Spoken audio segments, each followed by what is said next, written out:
31 मार्च के बाद छठी क्लास में हो जाओगे, ठीक है। तो मैं आपको ना अपना जो भी सब्जेक्ट है, जैसे आज हिंदी का समझाऊंगी, हिंदी को कैसे मजबूत रखना आपने हिंदी विषय को। तो हम क्या करेंगे, सबसे पहले हमें सेल्फ स्टडी करना सीखना है। अब क्या करनी है, सेल्फ स्टडी होती है अपने आप पढ़ना। जैसे आपको 6 की किताबें मिलेंगी, हिंदी की बुक मिल गई, तो आप क्या करोगे बेटे, उसकी सेल्फ स्टडी जो पहला पार्ट है ना, हम उसको अपने आप पढ़ लेंगे। ओके, पढ़ लिया, उसके बाद उसमें कुछ नए शब्द आएंगे, उनको आपने क्या करना है, सर्कल, ताकि जब टीचर पढ़ाए आप टीचर से पूछ सकें कि इस शब्द सर इसका अर्थ क्या है। ओके, दूसरा उसके आप शब्द अर्थ भी देखोगे एक बार ध्यान से, कुछ नए शब्द उसी में आ जाएंगे। उसके बाद आप क्वेश्चन आंसर देख लोगे। अगर 6 क्वेश्चन है, कम से कम अगर आपने अच्छी तरह उसकी सेल्फ स्टडी की है पार्ट की, तो आप उसके आंसर लिख सकते हो आधे। ओके, और जो हमने व्याकरण सीखी है बेटे, संज्ञा सर्वनाम क्रिया विशेषण, आगे कंपटीशन का जमाना है, और अगर आपकी पकड़ मजबूत है किसी भी सब्जेक्ट पे, आप तभी उसको क्लियर कर सकते हो।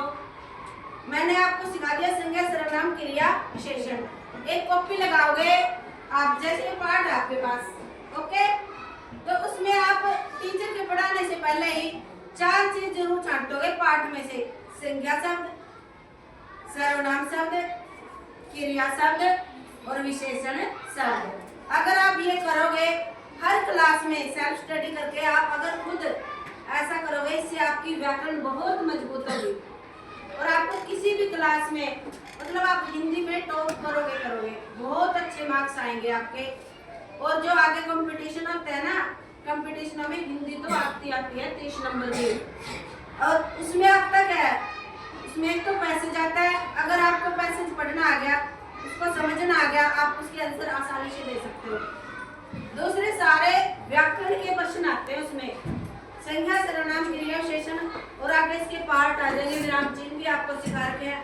अगर आप क्लास में अच्छी तरह उसको करोगे, उसके बाद आपको टीचर सिखाएगा और आपको ज्यादा समझ आएगा। अगर आप सेल्फ स्टडी उस पार्ट की कर लेते हो ना, उसके बाद आपको टीचर करवाता है, तो आपको वो 100% समझ आ जाता है। अगर आप व्याकरण करोगे साथ के साथ, कंपटीशनों में हमेशा व्याकरण के प्रश्न ही आते हैं बेटे। अगर आपकी व्याकरण शुरू से ही मजबूत है, तो आप हिंदी में पूरे मार्क्स ले सकते हो। आपके मतलब 30 में से 28 या 27 मार्क्स तो आएंगे, जो आपको कंपटीशन में आगे लेके जाएंगे। ठीक है, इस तरह आपने हिंदी की स्टडी करनी है 6ठी कक्षा के बाद। ठीक है, कौन कौन करेगा? और इससे आपकी पढ़ने में रुचि बढ़ेगी। जब आप उसकी सेल्फ स्टडी कर लोगे किसी पार्ट की, और टीचर उसको पढ़ाएगा, तो उसके बाद आपको बहुत अच्छा लगेगा। जब टीचर बोलेगा, आप उसके क्वेश्चन फटाफट दोगे, टीचर के दोगे ना। बस 6ठी कक्षा से ही आपने सेल्फ स्टडी स्टार्ट करनी है, यानी कि जो आपको आता है वो रिवाइज हो जाएगा, और जो टीचर कराएगा नया, वो आप अच्छे से सीख जाओगे। ठीक है, तो बेटे ऐसे ही करना है, सेल्फ स्टडी आपने जरूर सीखनी है।